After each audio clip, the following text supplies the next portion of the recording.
So if you've ever had pain at the front of your knee, I mean pain on that whole area, maybe your knees click or crack as you stand up or bend down, maybe just get up in the morning, you take a first few steps and they're a bit achy, or perhaps you have pain on walking up or downstairs, then what you might be suffering with is patellar tracking problems. And this is what I want to talk to you about today. I'm Dr. Cooney from SpineWise, and if you are loving our videos, please share our content around, like our videos, turn on notifications on our YouTube channel, and we'll keep you up to date with all the latest in videos from everything we produce. All right, so let's have a chat about this patellar tracking issue. So first thing we need to understand is our patella is this big thing in the front there. We often call it a kneecap. The proper name for it is a patella. And the main reason we have a patella is that we have this big muscle coming from the front here called your quadricep that comes down the front of the leg, attaches to the front of your tibia, which is the front lower leg bone. And basically what happens when you bend and straighten your knee, the quadricep actually has to go over the top of your femur in order to get to that spot. So if we didn't have a kneecap, we wouldn't have a pivot point, and the result would be after a period of time, the tendon from our quadricep would either run through and erode the femur, or otherwise we would tear the tendon. Not a very good design. So the way we get around it is by having this little piece of bone here called a kneecap. It sits inside the tendon, and the whole purpose for doing that now is that when you bend and straighten, we have a pivot point, and that allows for the tendon to remain over the outside of those muscles, over that bone, rather than rubbing through it. Pretty simple. The only problem with it, there's a massive problem, is in order for that bone to stay there and not cause any problems, it must slide smoothly through a groove that sits on your femur. So this is the groove we're talking about here. You have a pen. This is the groove we're talking about here. It needs to sit nice and smooth in that, and it needs to slide and traverse up and down just like that the whole way through. Now, what makes that so hard is that all of our quadricep muscles, all these muscles here, actually come from the outside of your hip.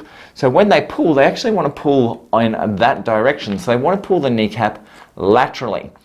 So as we bend and straighten, really what we want is we want the kneecap to come this way, and that will again start eroding the bone.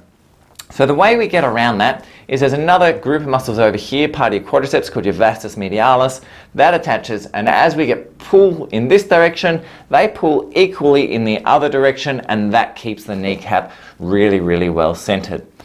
Really awesome mechanism, but there's a lot of moving parts neurologically that have to occur to make sure vastus medialis contraction is exactly the same in tension as your other quadriceps. And we just need a slight shift, just even a slightest shift in functionality between those two muscles, and that whole mechanism falls apart.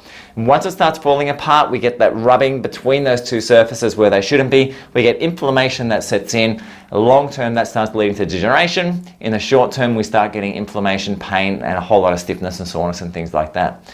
Sorting it out can be relatively easy in most people. We reduce inflammation down. There's tons of different ways we can do that through diet. We've got a ton of videos on there, you can look through it. The other thing what we want to do is we want to get balance back between those lateral quads here, or these quads coming through here, and that vastus medialis quad, that medial quad. And sometimes that's a strength issue, and sometimes it's a functionality issue, and we need to look into the neurology of what's actually going. And there's plenty of different things that can influence that, from localized structural issues to nerve entrapments to more systemic issues with other joints and parts of your neurology as well.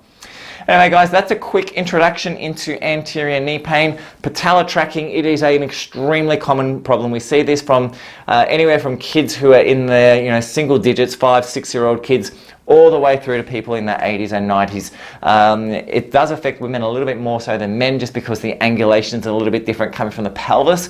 But we see this in both men and women, and we see this crazy commonly. So if you have any questions on it, you want to know more information, or you want to have a chat to us about how you can restore it in your particular case, just post up below, and happy to help you out in any way we can, hey? And otherwise, send me a personal message, and I'll get you whatever information we can. The team's here to help you always and forever. Catch you later, guys. See you in the next vid. Bye for now.